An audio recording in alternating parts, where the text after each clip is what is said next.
শুনছেন Bengali Saga.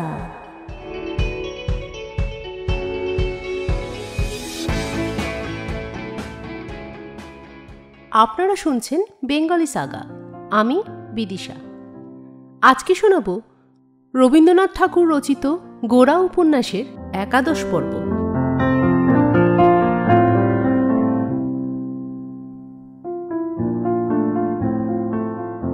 Sucharita নিচের ঘরে আসিয়া হারানবাবুর সম্মুখে দাঁড়াইল।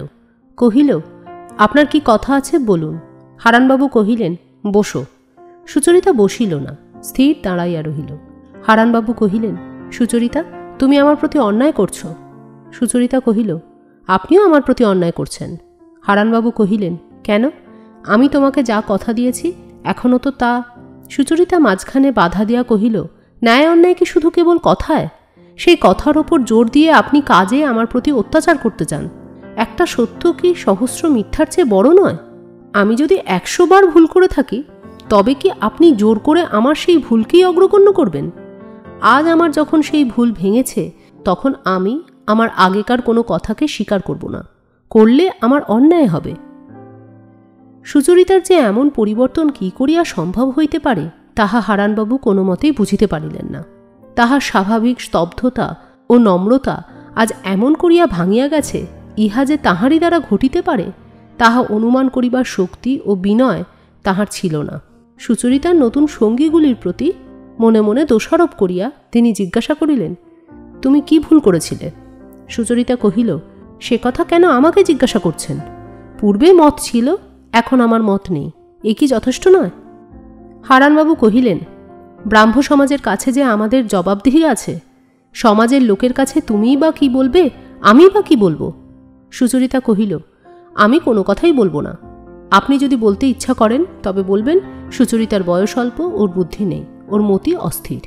যেমন ইচ্ছা তেমনই বলবেন, কিন্তু এই সম্বন্ধে এই আমাদের শেষ কথা হয়ে গেল। হারানবাবু কহিলেন, শেষ কথা হতেই পারে না। পরেশবাবু যদি... বলিতে বলিতেই পরেশবাবু আসিয়া উপস্থিত হইলেন। কহিলেন, কি পানুবাবু, আমার কথা কি বলছেন? সুচরিতা তখন ঘর হইতে বাহির হইয়া যাইতেছিল। হারানবাবু ডাকিয়া কহিলেন, সুচরিতা, যেও না, পরেশবাবুর কাছে কথাটা হয়ে যাক। সুচরিতা ফিরিয়া দাঁড়াইল। হারানবাবু কহিলেন, পরেশবাবু, এতদিন পরে আজ সুচরিতা বলছেন বিবাহে ওর মত নেই। এত বড় গুরুতর বিষয় নিয়ে কি এতদিন ওর খেলা করা উচিত ছিল? এই যে কদর্য উপসর্গটা ঘটল, এজন্য কি আপনাকেও দায়ী হতে হবে না? পরেশবাবু সুচরিতার মাথায় হাত বুলাইয়া স্নিগ্ধস্বরে কহিলেন, মা, তোমার এখানে থাকবার দরকার নেই, তুমি যাও। এই সামান্য কথাটুকু শুনিবা মাত্র এক মুহূর্তে অশ্রুজলে সুচরিতার 2 চোখ ভাসিয়া গেল এবং সে তাড়াতাড়ি সেখান থেকে চলিয়া গেল। পরেশবাবু কহিলেন, সুচরিতা যে নিজের মন ভালো করে না বুঝেই বিবাহে সম্মতি দিয়েছিল, এই সন্দেহ অনেক দিন থেকে আমার মনে উদয় হওয়াতেই সমাজের লোকের সামনে আপনাদের সম্বন্ধ পাকা করার বিষয়ে আমি আপনার অনুরোধ পালন করতে পারিনি। হারানবাবু কহিলেন, সুচরিতা তখন নিজের মন ঠিক বুঝেই সম্মতি দিয়েছিল, এখনই না বুঝে অসম্মতি দিচ্ছে, এরকম সন্দেহ আপনার মনে উদয় হচ্ছে না? পরেশবাবু কহিলেন, দুটোই হতে পারে, কিন্তু এরকম সন্দেহের স্থলে তো বিবাহ হতে পারে না। হারানবাবু কহিলেন, আপনি সুচরিতাকে সৎ পরামর্শ দেবেন না? পরেশবাবু কহিলেন, আপনি নিশ্চয়ই জানেন সুচরিতাকে আমি কখনো সাধ্যমতো অসৎ পরামর্শ দিতে পারিনি। হারানবাবু কহিলেন, তাই যদি হতো তাহলে সুচরিতার এরকম পরিণাম কখনোই ঘটতে পারত না। আপনার পরিবারে আজকাল যেসব ব্যাপার আরম্ভ হয়েছে আপনার অবিবেচনার ফল, একথা আমি আপনাকে মুখের সামনেই বলছি। পরেশবাবু ঈষৎ হাসিয়া কহিলেন, হে তো আপনি ঠিক কথাই বলছেন। আমার পরিবারের সমস্ত ফলাফলের দায়িত্ব আমি নেব না তো কে নেবে? হারানবাবু কহিলেন, এজন্য আপনাকে অনুতাপ করতে হবে, সে আমি বলে রাখছি। পরেশবাবু কহিলেন, অনুতাপ তো ঈশ্বরের দয়া, অপরাধকেই ভয় করি পানুবাবু, অনুতাপকে নয়। সুচরিতা ঘরে প্রবেশ করিয়া পরেশবাবুর হাত ধরিয়া কহিল, বাবা, তোমার উপাসনার সময় হয়েছে। পরেশবাবু কহিলেন, পানুবাবু, তবে কি একটু বসবেন? হারানবাবু কহিলেন, না, বলিয়া দ্রুত পদে চলিয়া গেলেন। একই সময়ে নিজের অন্তরের সঙ্গে আবার নিজের বাহিরের সঙ্গে সুচরিতার যে সংগ্রাম বাঁধিয়া উঠিয়াছে, তাহাতে তাহাকে ভীত করিয়া তুলিয়াছে। গোরার প্রতি তাহার যে মনের ভাব এতদিন তাহার অলক্ষ্যে বল পাইয়া উঠিয়াছিল, এবং গোরার জেলে যাওয়ার পর হইতে যাহা তাহার নিজের কাছে সম্পূর্ণ সুস্পষ্ট এবং দুর্নিবার রূপে দেখা দিয়াছে, তাহা লইয়া সে যে কি করিবে, তাহার পরিণাম যে কি, তাহা সে কিছুই ভাবিয়া পায় না। সে কথা কাহাকেও বলিতে পারে না, নিজের কাছে নিজে কুণ্ঠিত হইয়া থাকে। এই নিগুড় বেদনাটাকে লইয়া সে গোপনে বসিয়া নিজের সঙ্গে যে একটা বোঝাপড়া করিয়া লইবে, তাহার সে নিভৃত অবকাশটুকুও নাই। হারানবাবু তাহার দ্বারের কাছে তাহাদের সমস্ত সমাজকে জাগ্রত করিয়া তুলিবার উপক্রম করিয়াছেন। এমনকি ছাপার কাগজের ঢাকেও কাঠি পড়িবার লক্ষণ দেখা যাইতেছে। ইহার ওপরেও তাহার মাসির সমস্যা এমন হইয়া উঠিয়াছে যে অতি সত্বর তাহার কোনো একটা মীমাংসা না করিলে একদিনও আর চলে না। সুচরিতা বুঝিয়াছে এবার তাহার জীবনের একটা সন্ধিক্ষণ আসিয়াছে, চিরপরিচিত পথে চিরাভ্যস্ত নিশ্চিন্তভাবে চলিবার দিন আর নাই। এই তাহার সংকটের সময়। তাহার একমাত্র অবলম্বন ছিল পরেশবাবু। তাহার কাছে সে পরামর্শ চাহে নাই, উপদেশ চাহে নাই। অনেক কথা ছিল যাহা পরেশবাবুর সম্মুখে সে উপস্থিত করিতে পারিত না, এবং এমন অনেক কথা ছিল যাহা লজ্জাকর হীনতাবশতই পরেশবাবুর কাছে প্রকাশের অযোগ্য। কেবল পরেশবাবুর জীবন, পরেশবাবুর সঙ্গমাত্র তাহাকে যেন নিঃশব্দে কোন পিতৃক্রোড়ে, কোন মাতৃবক্ষে আকর্ষণ করিয়া লইত। এখন শীতের দিনে সন্ধ্যার সময় পরেশবাবু বাগানে যাইতেন না। বাড়ির পশ্চিম দিকের একটা ছোট ঘরে মুক্ত দ্বারের সম্মুখে একখানি আসন পাতিয়া তিনি উপাসনায় বসিতেন। তাহার শুল্ক কেশমণ্ডিত শান্ত মুখের ওপর সূর্যাস্তের আভা আসিয়া পড়িত। সেই সময়ে সুচরিতা নিঃশব্দ পদে চুপ করিয়া তাহার কাছে আসিয়া বসিত। নিজের অশান্ত ব্যথিত চিত্তটিকে সে যেন পরেশের উপাসনার গভীরতার মাঝখানে নিমজ্জিত করিয়া রাখিত। আজকাল উপাসনান্তে প্রায়ই পরেশ দেখিতে পাইতেন তাহার এই কন্যাটি, এই ছাত্রীটি স্তব্ধ হইয়া তাহার কাছে বসিয়া আছে। তখন তিনি একটি অনির্বচনীয় আধ্যাত্মিক মাধুর্যের দ্বারা এই বালিকাটিকে পরিবেষ্টিত দেখিয়া সমস্ত অন্তঃকরণ দিয়া নিঃশব্দে ইহাকে আশীর্বাদ করিতেন। ভূমার সহিত মিলনকেই জীবনের একমাত্র লক্ষ্য করিয়াছিলেন বলিয়া যাহা শ্রেয়তম এবং সত্যতম, পরেশের চিত্ত সর্বদাই তাহার অভিমুখ ছিল। এই জন্য সংসার কোনো মতেই তাহার কাছে অত্যন্ত গুরুতর হইয়া উঠিতে পারিত না। এইরূপে নিজের মধ্যে তিনি একটি স্বাধীনতা লাভ করিয়াছিলেন বলিয়াই মত বা আচরণ লইয়া তিনি অন্যের প্রতি কোনো প্রকার জবরদস্তি করিতে পারিতেন না। মঙ্গলের প্রতি নির্ভর এবং সংসারের প্রতি ধৈর্য তাহার পক্ষে অত্যন্ত স্বাভাবিক ছিল। ইহা তাহার এত অধিক পরিণামে ছিল যে সাম্প্রদায়িক লোকের কাছে তিনি নিন্দিত হইতেন, কিন্তু নিন্দাকে তিনি এমন করিয়া গ্রহণ করিতে পারিতেন যে হয়তো তাহাকে আঘাত করিত, কিন্তু তাহাকে বিদ্ধ করিতে থাকিত না। তিনি মনের মধ্যে এই কথাটাই কেবল থাকিয়া থাকিয়া আবৃত্তি করিতেন, আমি আর কাহারও হাত হইতে কিছুই লইব না, আমি তাহার হাত হইতেই সমস্ত লইব। পরেশের জীবনের এই গভীর নিস্তব্ধ শান্তির স্পর্শ লাভ করিবার জন্য আজকাল সুচরিতা নানা উপলক্ষেই তাহার কাছে আসিয়া উপস্থিত হয়। এই অনভিজ্ঞ বালিকা বয়সে তাহার বিরুদ্ধ হৃদয় এবং বিরুদ্ধ সংসার যখন তাহাকে একেবারে উদ্ভ্রান্ত করিয়া তুলিয়াছে, তখন সে বারবার কেবল মনে করিয়াছে, বাবার পা দুখানা মাথায় চাপিয়া ধরিয়া খানিক্ষণের জন্য যদি মাটিতে পড়িয়া থাকিতে পারি, তবে আমার মন শান্তিতে ভরিয়া ওঠে। এই রূপে সুচরিতা মনে ভাবিতেছিল। সে মনের সমস্ত শক্তিকে জাগ্রত করিয়া অবিচলিত ধৈর্যের সহিত সমস্ত আঘাতকে ঠেকাইয়া রাখিবে, অবশেষে সমস্ত প্রতিকূলতা আপনি পরাস্ত হইয়া যাইবে। কিন্তু সেরূপ ঘটিল না। তাহাকে অপরিচিত পথে বাহির হইতে হইল। বরদা সুন্দরী যখন দেখিলেন রাগ করিয়া ভৎসনা করিয়া সুচরিতাকে টলানো সম্ভব নহে এবং পরেশকেও সহায় রূপে পাইবার কোনো আশা নাই, তখন হরিমোহিনীর প্রতি তাহার ক্রোধ অত্যন্ত দুর্দান্ত হইয়া উঠিল। তাহার গৃহের মধ্যে হরিমোহিনীর অস্তিত্ব তাহাকে উঠিতে বসিতে যন্ত্রণা দিতে লাগিল।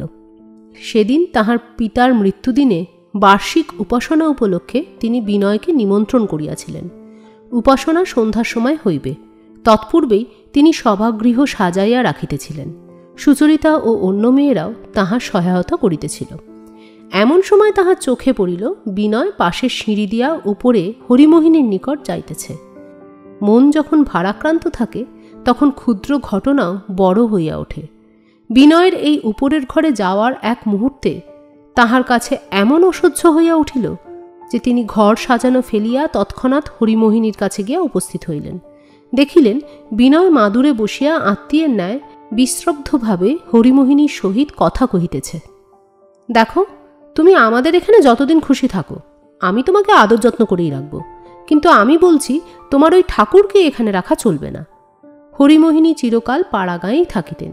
ব্রাহ্মদের সম্বন্ধে তাহার ধারণা ছিল যে তাহারা খ্রিস্টানেরই শাখা বিশেষ, সুতরাং তাহাদের সংস্রব সম্বন্ধে বিচার করিবার বিষয় আছে। কিন্তু তাহারাও যে তাহার সম্বন্ধে সংকোচ অনুভব করিতে পারে, ইহা তিনি এই কয়দিনে ক্রমশই বুঝিতে পারিতেছিলেন। কি করা কর্তব্য ব্যাকুল হইয়া চিন্তা করিতেছিলেন। এমন সময় আজ বরদা সুন্দরীর মুখে এই কথা শুনিয়া তিনি বুঝিলেন যে আর চিন্তা করিবার সময় নাই। যাহা হয় একটা কিছু স্থির করিতে হইবে। প্রথমে ভাবিলেন কলিকাতায় একটা কোথাও বাসা লইয়া থাকিবেন। তাহা হইলে মাঝে মাঝে সুচরিতা ও সতীশকেও দেখিতে পাইবেন। কিন্তু তাহার যে অল্প সম্বল, তাহাতে কলিকাতার খরচ চলিবে না। বরদা সুন্দরী অকস্মাৎ ঝড়ের মতন আসিয়া যখন চলিয়া গেলেন, তখন বিনয় মাথা হেঁট করিয়া চুপ করিয়া বসিয়া রহিল। কিছুক্ষণ চুপ করিয়া থাকিয়া হরিমোহিনী বলিয়া উঠিলেন, আমি তীর্থে যাব, তোমরা কেউ আমাকে পৌঁছে দিয়ে আসতে পারবে বাবা? বিনয় কহিল, খুব পারব, কিন্তু তার আয়োজন করতে তো 2-4 দিন দেরি হবে। ততদিন চলো মাসি, তুমি আমার মার কাছে গিয়ে থাকবে। হরিমোহিনী কহিলেন, বাবা, আমার ভার বিষম ভার। বিধাতা আমার কপালের ওপর কি বোঝা চাপিয়েছেন জানি নে। আমাকে কেউ বইতে পারে না। আমার শ্বশুরবাড়িতেও যখন আমার ভার সইল না, তখনই আমার বোঝা উচিত ছিল। কিন্তু বড় অবুঝ মন বাবা, বুক যে খালি হয়ে গেছে, সেইটে ভরাবার জন্যই কেবলই ঘুরে ঘুরে বেড়াচ্ছি। আমার পোড়া ভাগ্যও যে সঙ্গে সঙ্গে চলেছে। আর থাক বাবা, আর কারো বাড়িতে গিয়ে কাজ নেই। যিনি বিশ্বের বোঝাবন, তারই পাদপদ্মে এবার আমি আশ্রয় গ্রহণ করব। আর আমি পারি নে বলিয়া বারবার করিয়া 2 চক্ষু মুছিতে লাগিলেন। বিনয় কহিল, সে বললে হবে না মাসি, আমার মার সঙ্গে অন্য কারো তুলনা করলে চলবে না। যিনি নিজের জীবনের সমস্ত ভার ভগবানকে সমর্পণ করতে পেরেছেন, তিনি অন্যের ভার বইতে ক্লেশ বোধ করেন না, যেমন আমার মা। আর যেমন এখানে দেখলেন পরেশবাবু, সে আমি শুনব না। একবার আমার তীর্থে তোমাকে বেরিয়ে নিয়ে আসব, তারপরে তোমার তীর্থ আমি দেখতে যাব। হরিমোহিনী কহিলেন, তাদের তাহলে তো একবার খবর দিও। বিনয় কহিল, আমরা গেলেই মা খবর পাবেন, সেইটাই হবে পাকা খবর। হরিমোহিনী কহিলেন, তাহলে কাল সকালে? বিনয় কহিল, দরকার কি, আজ রাত্রেই গেলে হবে। সন্ধ্যার সময় সুচরিতা আসিয়া কহিল, বিনয়বাবু, মা আপনাকে ডাকতে পাঠালেন, উপাসনার সময় হয়েছে। বিনয় কহিল, মাসির সঙ্গে কথা আছে, আজ আমি যেতে পারব না। আসল কথা, আজ বিনয় বরদা সুন্দরীর উপাসনার নিমন্ত্রণ কোনো মতে স্বীকার করিতে পারিল না। তাহার মনে হইল সমস্তই বিড়ম্বনা। হরিমোহিনী ব্যস্ত সমস্ত হইয়া কহিলেন, বাবা বিনয়, যাও তুমি, আমার সঙ্গে কথাবার্তা সে পরে হবে। তোমাদের কাজকর্ম আগে হয়ে যাক, তারপরে তুমি এসো। সুচরিতা কহিল, আপনি এলে কিন্তু ভালো হয়। বিনয় বুঝিল সে সভাক্ষেত্রে না গেলে এই পরিবারে যে বিপ্লবের সূত্রপাত হইয়াছে, তাহাকে কিছু পরিমাণে আরও অগ্রসর করিয়া দেওয়া হইবে। এই জন্য সে উপাসনা স্থলে গেল, কিন্তু তাহাতেও সম্পূর্ণ ফল লাভ হইল না। উপাসনার পর আহার ছিল। বিনয় কহিল, আজ আমার ক্ষুধা নাই। বরদা সুন্দরী কহিলেন, ক্ষুধার অপরাধ নেই, আপনি তো ওপরেই খাওয়া সেরে এসেছেন। বিনয় হাসিয়া কহিল, হ্যাঁ, লোভী লোকের এইরকম দশাই ঘটে, উপস্থিতির প্রলোভনে ভবিষ্যৎ খুইয়ে বসে। এই বলিয়া বিনয় প্রস্থানের উদ্যোগ করিল। বরদা সুন্দরী জিজ্ঞাসা করিলেন, উপরে যাচ্ছেন বুঝি? বিনয় সংক্ষেপে কেবল হ্যাঁ বলিয়া বাহির হইয়া গেল। দ্বারের কাছে সুচরিতা ছিল। তাহাকে মৃদুস্বরে কহিল, দিদি, একবার মাসির কাছে যাবেন, বিশেষ কথা আছে। ললিতা আতিথ্যে নিযুক্ত ছিল। এক সময়ে সে হারানবাবুর কাছে আসিতেই তিনি অকারণে বলিয়া উঠিলেন, বিনয়বাবু তো এখানে নেই, তিনি উপরে গিয়েছেন। শুনিয়াই ললিতা সেখানে দাঁড়াইয়া তাহার মুখের দিকে চোখ তুলিয়া অসংকোচে কহিল, জানি, তিনি আমার সঙ্গে না দেখা করে যাবেন না। আমার এখানকার কাজ সারা হলেই উপরে যাব এখন। ললিতাকে কিছুমাত্র কুণ্ঠিত করিতে না পারিয়া হারানের অন্তর্রুদ্ধ দাহ আরও বাড়িয়া উঠিতে লাগিল। বিনয় সুচরিতাকে হঠাৎ কি একটা বলিয়া গেল এবং সুচরিতা অনতিকাল পরেই তাহার অনুসরণ করিল, ইহাও হারানবাবুর লক্ষ্য এড়াইতে পারে নাই। তিনি আজ সুচরিতার সহিত আলাপের উপলক্ষ সন্ধান করিয়া বারংবার অকৃতার্থ হইয়াছেন। 2-1 বার সুচরিতা তাহার সুস্পষ্ট আহ্বান এমন করিয়া এড়াইয়া গেছে যে সভাস্থ লোকের কাছে হারানবাবু নিজেকে অপদস্থ জ্ঞান করিয়াছেন। ইহাতে তাহার মন সুস্থ ছিল না। সুচরিতা উপরে গিয়া দেখিল হরিমোহিনী তাহার জিনিসপত্র গুছাইয়া এমনভাবে বসিয়া আছেন যেন এখনই কোথায় যাইবেন। সুচরিতা জিজ্ঞাসা করিল, মাসি, এ কি? হরিমোহিনী তাহার কোনো উত্তর দিতে না পারিয়া কাঁদিয়া ফেলিলেন এবং কহিলেন, সতীশ কোথায় আছে তাকে একবার ডেকে দাও মা। সুচরিতা বিনয়ের মুখের দিকে চাইতেই বিনয় কহিল, এ বাড়িতে মাসি থাকলে সকলেরই অসুবিধা হয়, তাই আমি ওকে মার কাছে নিয়ে যাচ্ছি। হরিমোহিনী কহিলেন, সেখান থেকে আমি তীর্থে যাব মনে করেছি। আমার মতো লোকের কারো বাড়িতে এরকম করে থাকা ভালো হয় না। চিরদিন লোকে আমাকে এমন করে সহ্যই বা করবে কেন? সুচরিতা নিজেই একথা কয়দিন হইতে ভাবিতেছিল। এ বাড়িতে বাস করা যে তাহার মাসির পক্ষে অপমান, তাহা সে অনুভব করিয়াছিল। সুতরাং সে কোনো উত্তর দিতে পারিল না। চুপ করিয়া তাহার কাছে গিয়া বসিয়া রহিল। রাত্রি হইয়াছে, ঘরে প্রদীপ জ্বালা হয় নাই। কলিকাতার হেমন্তের অস্বচ্ছ আকাশে তারাগুলি বাষ্পাচ্ছন্ন। কাহাদের চোখ দিয়া জল পড়িতে লাগিল, তাহা সেই অন্ধকারে দেখা গেল না। সিঁড়ি হইতে সতীশের উচ্চকণ্ঠে মাসিমা ধ্বনি শোনা গেল। কি বাবা, এসো বাবা বলিয়া হরিমোহিনী তাড়াতাড়ি উঠিয়া পড়িলেন। সুচরিতা কহিল, মাসিমা, আজ রাত্রে কোথাও যাওয়া হইতে পারে না। কাল সকালে সমস্ত ঠিক করা যাবে। বাবাকে ভালো করে না বলে তুমি কি করে যেতে পারবে বলো? সে যে বড় অন্যায় হবে। বিনয় বরদা সুন্দরী কর্তৃক হরিমোহিনীর অপমানে উত্তেজিত হইয়া এ কথা ভাবে নাই। সে স্থির করিয়াছিল এক রাত্রিও মাসির এ বাড়িতে থাকা উচিত হইবে না, এবং আশ্রয়ের অভাবেই যে হরিমোহিনী সমস্ত সহ্য করিয়া এ বাড়িতে রহিয়াছেন, বরদা সুন্দরীর সেই ধারণা দূর করিবার জন্য বিনয় হরিমোহিনীকে এখান হইতে লইয়া যাইতে লেশমাত্র বিলম্ব করিতে চাহিতেছিল না। সুচরিতার কথা শুনিয়া বিনয়ের হঠাৎ মনে পড়িয়া গেল যে এ বাড়িতে বরদা সুন্দরীর সঙ্গেই যে হরিমোহিনীর একমাত্র এবং সর্বপ্রধান সম্বন্ধ, তাহা নহে। যে ব্যক্তি অপমান করিয়াছে তাহাকেই বড় করিয়া দেখিতে হইবে, আর যে লোক উদারভাবে আত্মীয়ের মতো আশ্রয় দিয়াছে তাহাকে ভুলিয়া যাইতে হইবে, এ তো ঠিক নহে। বিনয় বলিয়া উঠিল, সে ঠিক কথা, পরেশবাবুকে না জানিয়ে কোনো মতেই যাওয়া যায় না। সতীশ আসিয়াই কহিল, মাসিমা জানো, রাশিয়ানরা ভারতবর্ষ আক্রমণ করতে এসেছে, ভারী মজা হবে। বিনয় জিজ্ঞাসা করিল, তুমি কার দলে? সতীশ কহিল, আমি রাশিয়ানদের দলে। বিনয় কহিল, তাহলে রাশিয়ানের আর ভাবনা নেই। এইরূপে সতীশ মাসিমার সভা জমাইয়া তুলিতেই সুচরিতা আস্তে আস্তে সেখান হইতে উঠিয়া নিচে চলিয়া গেল। সুচরিতা জানিত, শুইতে যাইবার পূর্বে পরেশবাবু তাহার কোনো একটি প্রিয় বই খানিকটা করিয়া পড়িতেন। কতদিন এইরূপ সময়ে সুচরিতা তাহার কাছে আসিয়া বসিয়াছে, এবং সুচরিতার অনুরোধে পরেশবাবু তাহাকেও পড়িয়া শুনাইয়াছেন।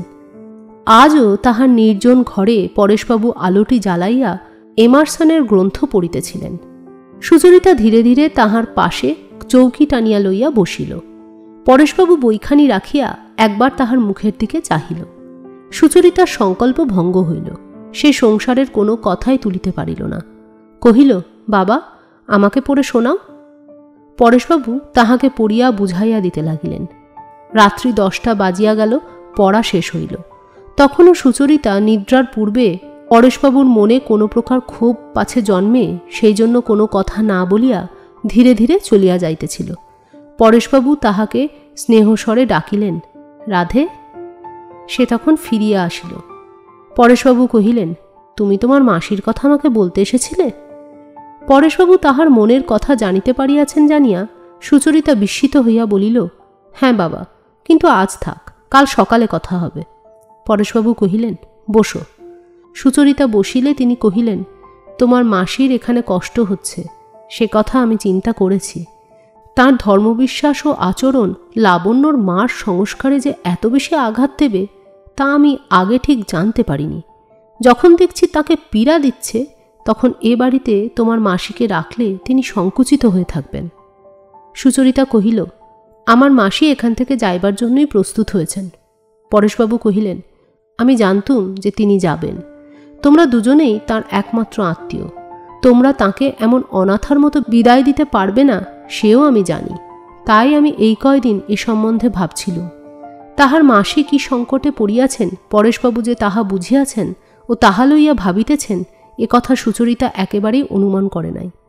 পাছে তিনি জানিতে পারিয়া বেদনা বোধ করেন, এই ভয়ে সে এতদিন অত্যন্ত সাবধানে চলিতেছিল। আজ পরেশবাবুর কথা শুনিয়া সে আশ্চর্য হইয়া গেল এবং তাহার চোখের পাতা ছলছল করিয়া আসিল।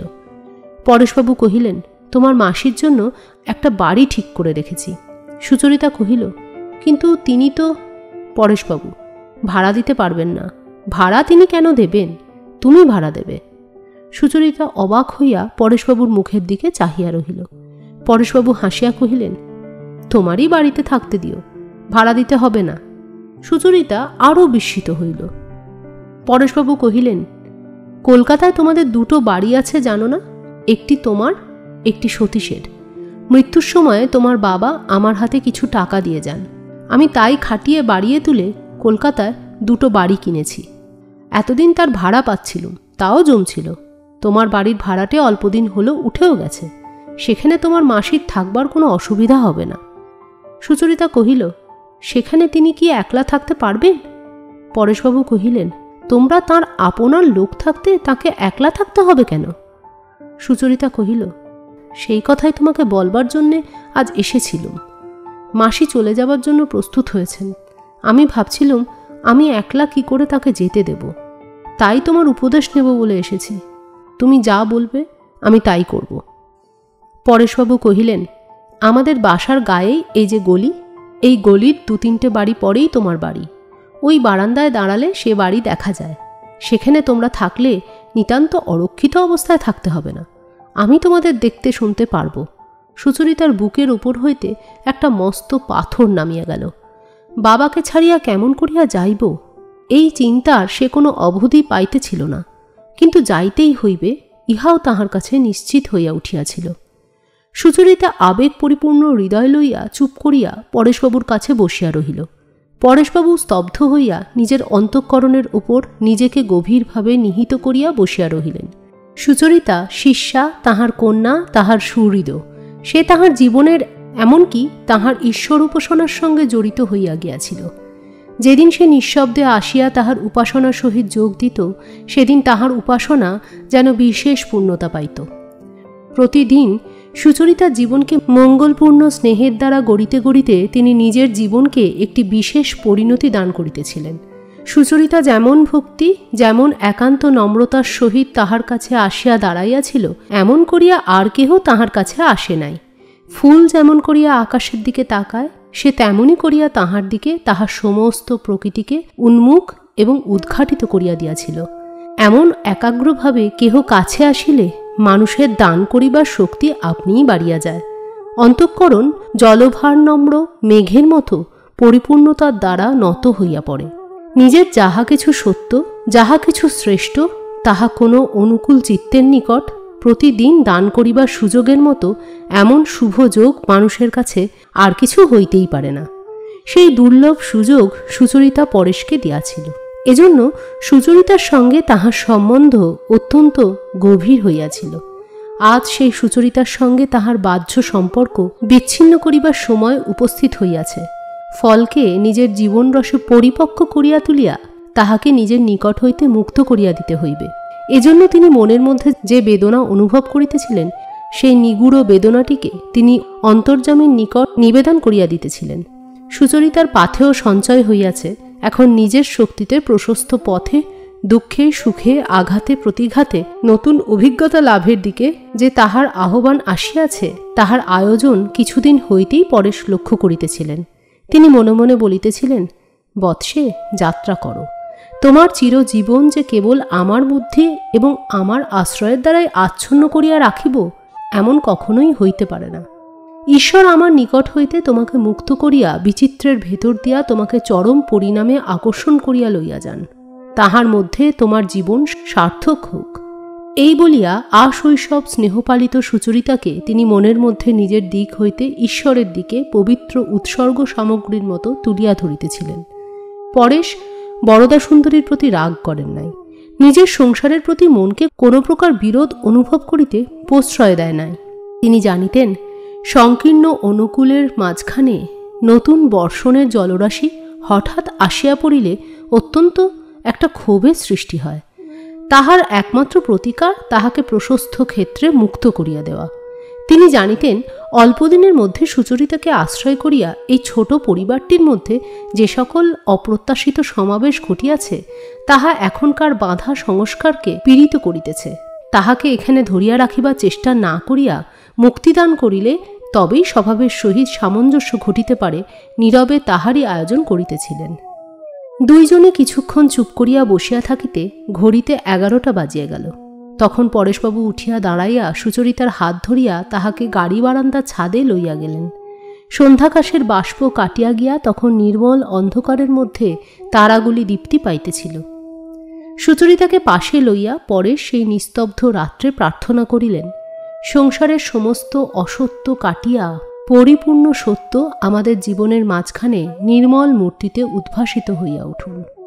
পরদিন প্রাতে হরিমোহিনী ভূমিষ্ঠ হইয়া পরেশকে প্রণাম করিতেই তিনি ব্যস্ত হইয়া সরিয়া গিয়া কহিলেন, করেন কি? হরিমোহিনী অশ্রুনেত্রে কহিলেন, তোমাদের ঋণ আমি কোনো জন্মে শোধ করতে পারবো না। আমার মতো এত বড় নিরুপায়ের তুমি উপায় করে দিয়েছ। এ তুমি ভিন্ন আর কেহ করতে পারত না। ইচ্ছে করলেও আমার ভালো কেউ করতে পারে না, এ আমি দেখেছি। তোমার ওপর ভগবানের খুব অনুগ্রহ আছে, তাই তুমি আমার মতো লোকের ওপরেও অনুগ্রহ করতে পেরেছ। পরেশবাবু অত্যন্ত সংকুচিত হইয়া উঠিলেন, কহিলেন, আমি বিশেষ কিছুই করিনি, এ সমস্ত রাধারানী। হরিমোহিনী বাধা দিয়া কহিলেন, জানি জানি, কিন্তু রাধারানী যে তোমার, ও যা করে সে তো তোমারই করা। ওর যখন মা গেল, ওর বাপও রইল না, তখন ভেবেছিলুম মেয়েটা বড় দুর্ভাগিনী, কিন্তু ওর দুঃখের কপালকে ভগবান যে এমন ধন্য করে তুলবেন তা কেমন করে জানবো বলো? দেখো, ঘুরে ফিরে শেষে আজ তোমার দেখা যখন পেয়েছি তখন বেশ বুঝতে পারছি ভগবান আমাকেও দয়া করেছেন। মাসি, মা এসেছেন তোমাকে নেবার জন্যে বলিয়া বিনয় আসিয়া উপস্থিত হইল। সুচরিতা উঠিয়া পড়িয়া ব্যস্ত হইয়া কহিল, কোথায় তিনি? বিনয় কহিল, নিচে, আপনার মার কাছে বসে আছেন। সুচরিতা তাড়াতাড়ি নিচে চলিয়া গেল। পরেশবাবু হরিমোহিনীকে কহিলেন, আমি আপনার বাড়িতে জিনিসপত্র সমস্ত গুছিয়ে দিয়ে আসিগে। পরেশবাবু চলিয়া গেলে বিস্মিত বিনয় কহিল, মাসি, তোমার বাড়ির কথা তো জানতুম না। হরিমোহিনী কহিলেন, আমিও যে জানতুম না বাবা, জানতেন কেবল পরেশবাবু, আমাদের রাধারানীর বাড়ি। বিনয় সমস্ত বিবরণ শুনিয়া কহিল, ভেবেছিলুম পৃথিবীতে বিনয় একজন কারো একটা কোনো কাজে লাগবে, তাও ফসকে গেল। এ পর্যন্ত মায়ের তো কিছুই করতে পারিনি, যা করবার সে তিনিই আমার করেন। মাসিরও কিছু করতে পারবো না, তার কাছ থেকে আদায় করব। আমার ওই নেবারই কপাল, দেবার নয়। কিছুক্ষণ পরে ললিতা ও সুচরিতার সঙ্গে আনন্দময়ী আসিয়া উপস্থিত হইলেন। হরিমোহিনী অগ্রসর হইয়া গিয়া কহিলেন, ভগবান যখন দয়া করেন তখন আর কৃপণতা করেন না। দিদি, তোমাকেও আজ পেলুম বলিয়া হাত ধরিয়া তাহাকে আনিয়া মাদুরের পরে বসাইলেন।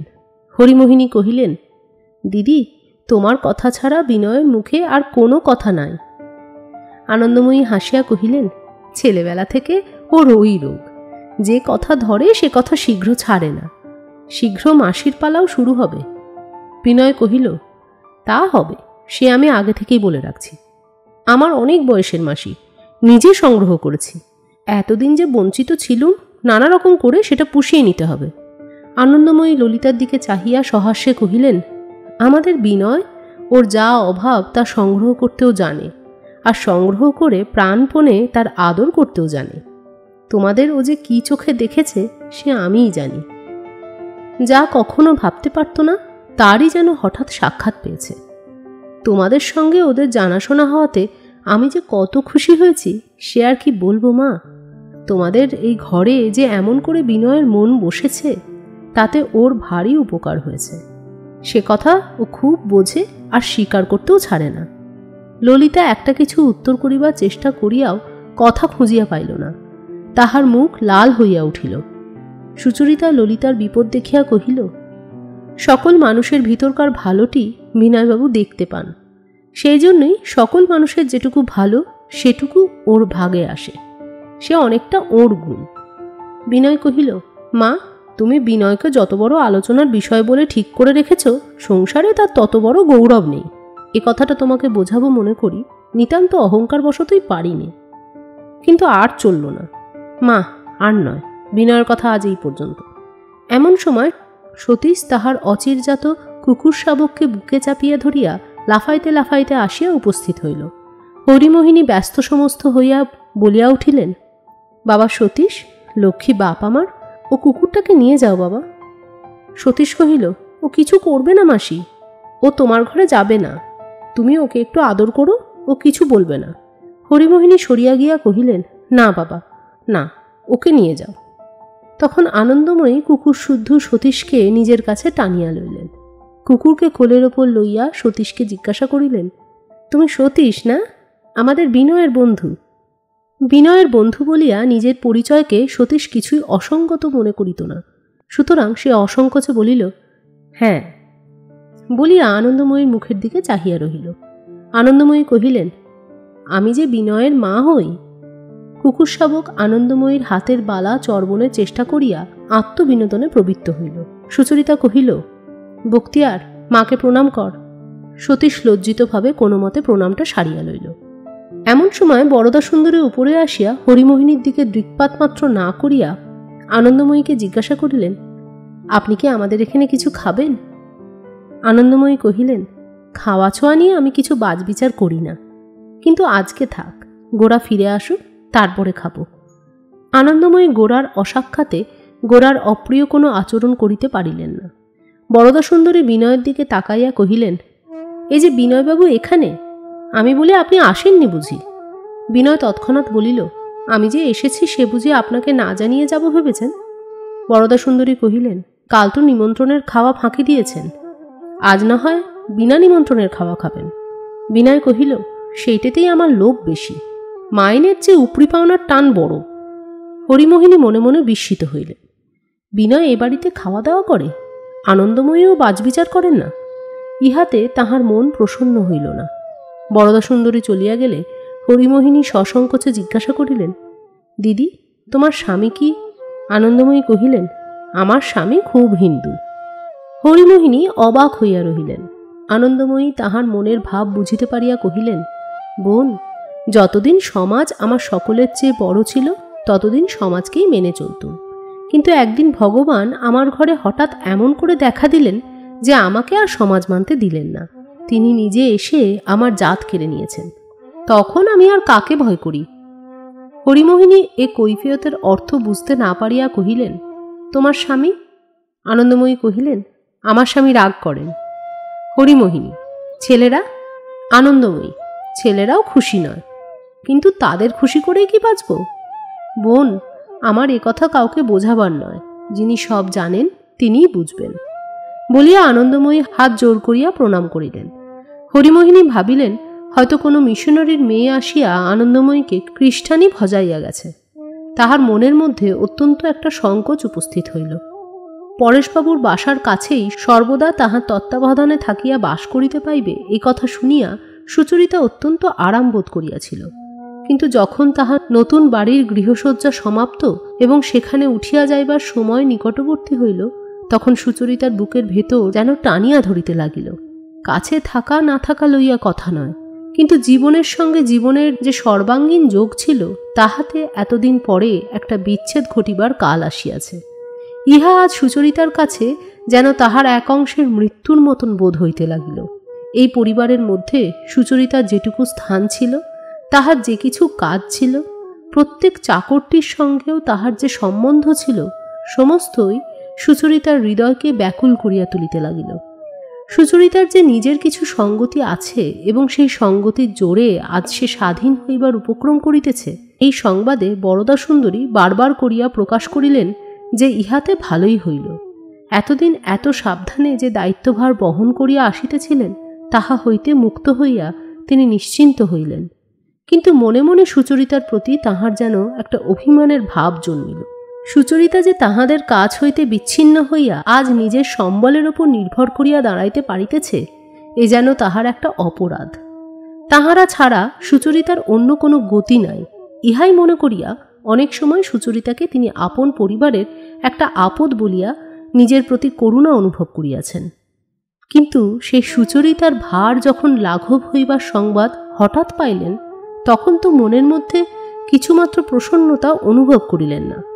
তাহাদের আশ্রয় সুচরিতার পক্ষে অত্যাবশ্যক নহে, ইহা জানিয়া সে যে গর্ব অনুভব করিতে পারে, তাহাদের আনুগত্য স্বীকারে বাধ্য না হইতে পারে, এই কথা মনে করিয়া তিনি আগে হইতেই তাহাকে অপরাধী করিতে লাগিলেন। কয়দিন বিশেষভাবে তাহার প্রতি দূরত্ব রক্ষা করিয়া চলিলেন।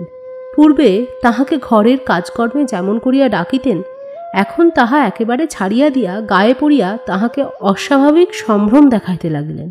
বিদায়ের পূর্বে সুচরিতা ব্যথিত চিত্তে বেশি করিয়াই বরদা সুন্দরীর গৃহকার্যে যোগ দিতে চেষ্টা করিতেছিলেন, নানা উপলক্ষে তাহার কাছে কাছে ফিরিতেছিল। কিন্তু বরদা সুন্দরী যেন পাছে তাহার অসম্মান ঘটে এইরূপ ভাব দেখাইয়া তাহাকে দূরে ঠেকাইয়া রাখিতেছিলেন। এতকাল যাহাকে মা বলিয়া যাহার কাছে সুচরিতা মানুষ হইয়াছে, আজ বিদায় লইবার সময়ও তিনি যে তাহার প্রতি চিত্তকে প্রতিকূল করিয়া রহিলেন, এই বেদনায় সুচরিতাকে সবচেয়ে বেশি করিয়া বাজিতে লাগিল। লাবণ্য, ললিতা, লীলা সুচরিতার সঙ্গে সঙ্গেই ফিরিতে লাগিল। তাহারা অত্যন্ত উৎসাহ করিয়া তাহার নতুন বাড়ির ঘর সাজাইতে গেল। কিন্তু সেই উৎসাহের ভেতরেও অব্যক্ত বেদনার অশ্রুজল প্রচ্ছন্ন হইয়াছিল। এতদিন পর্যন্ত সুচরিতা নানা ছুতা করিয়া পরেশবাবুর কত কি ছোটখাটো কাজ করিয়া আসিয়াছে। হয়তো ফুলদানিতে ফুল সাজাইয়াছে, টেবিলের ওপর বই গুছাইয়াছে, নিজের হাতে বিছানা রৌদ্রে দিয়াছে, স্নানের সময় প্রত্যহ তাহাকে খবর দিয়া স্মরণ করাইয়া দিয়াছে। এই সমস্ত অভ্যস্ত কাজের কোনো গুরুত্বই প্রতিদিন কোনো পক্ষ অনুভব করে না। কিন্তু এ সকল অনাবশ্যক কাজও যখন বন্ধ করিয়া চলিয়া যাইবার সময় উপস্থিত হয়, তখন এই সকল ছোটখাটো সেবা, যাহা একজনে না করিলে অনায়াসে আর একজনে করিতে পারে, যাহা না করিলেও কাহারও বিশেষ কোনো ক্ষতি হয় না, এইগুলি দুই পক্ষের চিত্তকে মথিত করিতে থাকে। সুচরিতা আজকাল যখন পরেশের ঘরের কোনো সামান্য কাজ করিতে আসে, তখন সেই কাজটা পরেশের কাছে মস্ত হইয়া দেখা দেয় ও তাহার বক্ষের মধ্যে একটা দীর্ঘ নিঃশ্বাস জমা হইয়া ওঠে, এবং এই কাজ আজ বাদে কাল অন্যের হাতে সম্পন্ন হইতে থাকিবে, এই কথা মনে করিয়া সুচরিতার চোখ ছলছল করিয়া আসে। যেদিন মধ্যাহ্নে আহার করিয়া সুচরিতাদের নতুন বাড়িতে উঠিয়া যাইবার কথা, সেদিন প্রাতঃকালে পরেশবাবু তাহার নিভৃত ঘরটিতে উপাসনা করিতে আসিয়া দেখিলেন, তাহার আসনের সম্মুখ দেশ ফুল দিয়া সাজাইয়া ঘরের এক প্রান্তে সুচরিতা অপেক্ষা করিয়া বসিয়া আছে। লাবণ্য, লীলারাও উপাসনা স্থলে আজ আসিবে, এইরূপ তাহারা পরামর্শ করিয়াছিল। কিন্তু ললিতা তাহাদিগকে নিষেধ করিয়া আসিতে দেয় নাই। ললিতা জানিত পরেশবাবুর নির্জন উপাসনায় যোগ দিয়া সুচরিতা যেন বিশেষভাবে তাহার আনন্দের অংশ ও আশীর্বাদ লাভ করিত। আজ প্রাতঃকালে এই আশীর্বাদ সঞ্চয় করিয়া লইবার জন্য সুচরিতার যে বিশেষ প্রয়োজন ছিল, তাহাই অনুভব করিয়া ললিতা অদ্যকার উপাসনার নির্জনতা ভঙ্গ করিতে দেয় নাই। উপাসনা শেষ হইয়া গেল। তখন সুচরিতা চোখ দিয়া জল পড়িতেছে।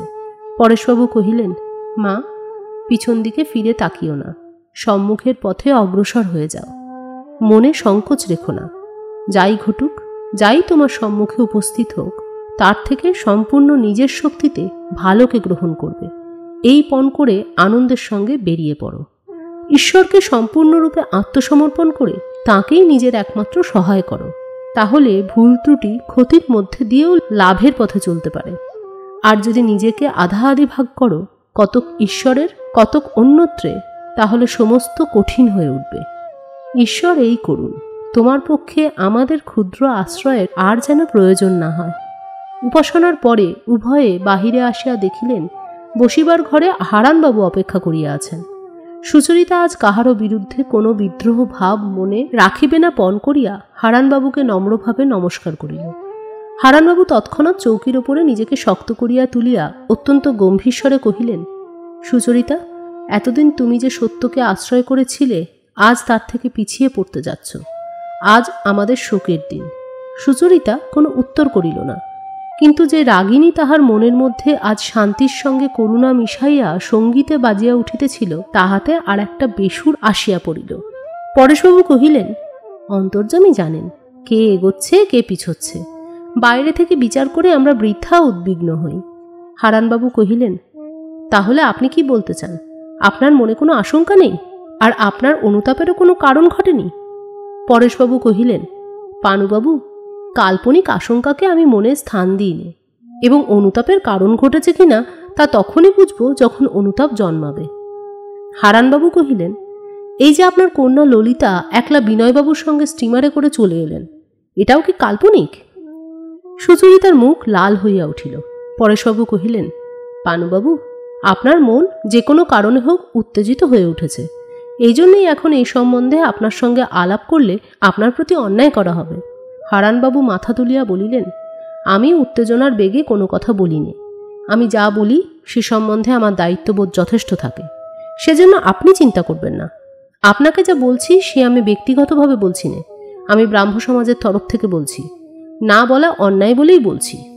আপনি যদি অন্ধ হয়ে না থাকতেন তাহলে ওই যে বিনয়বাবুর সঙ্গে ললিতা একলা চলে এলো, এই একটি ঘটনা থেকেই আপনি বুঝতে পারতেন আপনার এই পরিবার ব্রাহ্ম সমাজের নোঙর ছিঁড়ে ভেসে চলে যাবার উপক্রম করছে।